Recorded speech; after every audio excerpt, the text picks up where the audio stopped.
श्री समीक जी। परम तपस्वी श्री समीक जी वन में गौ के रहने के स्थान में बैठते थे और गौ का दूध पीते समय बछड़ों के मुख से जो फेन निकलता था उसी को पीकर निरंतर तप में निरत रहते थे। ये परम शांत, दांत, तितिक्षु और क्षमाशील संत थे।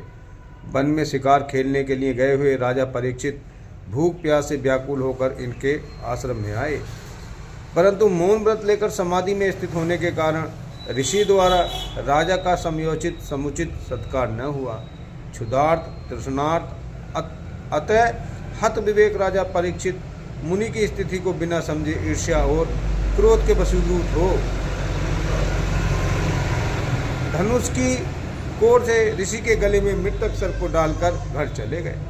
जब ऋषि कुमार श्रृंगी को यह पता चला तो राजा के व्यवहार से क्षुभित होकर उसने शाप दे दिया कि आज से 7वें दिन राजा परीक्षित को तक्षक नाग डस लेगा।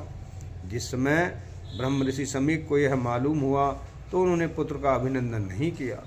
उनकी दृष्टि में परीक्षित सांप के योग्य नहीं थे। उन्होंने कहा, मूर्ख बालक, तूने थोड़ी सी गलती के लिए इतना बड़ा शाप देकर बहुत बड़ा अपराध किया।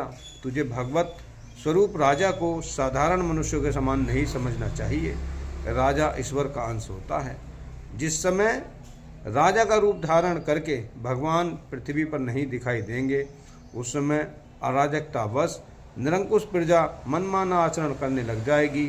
तब उसके अपराधों के साथ हमारा कोई संबंध न होने पर भी वह हम पर लागू होगा।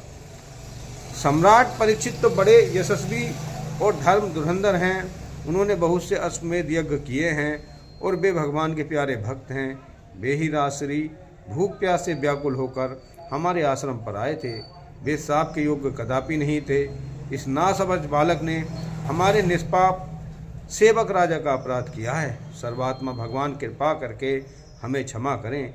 महामुनि समीक को पुत्र के अपराध पर बड़ा पश्चाताप हुआ। राजा परीक्षित ने जो उनका अपमान किया था उस पर तो उनका ध्यान ही नहीं गया। यही साधु पुरुषों के स्वभाव की विशेषता है। तत्पश्चात महर्षि समीक ने अपने गोरमुख नाम वाले परम संयमी शिष्य द्वारा राजा को शाप की सूचना भेजी तथा स्वयं राजा की मंगल कामना की।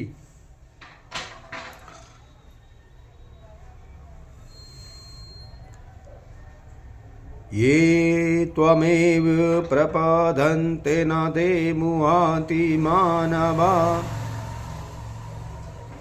ओम नमो नारायण। ओम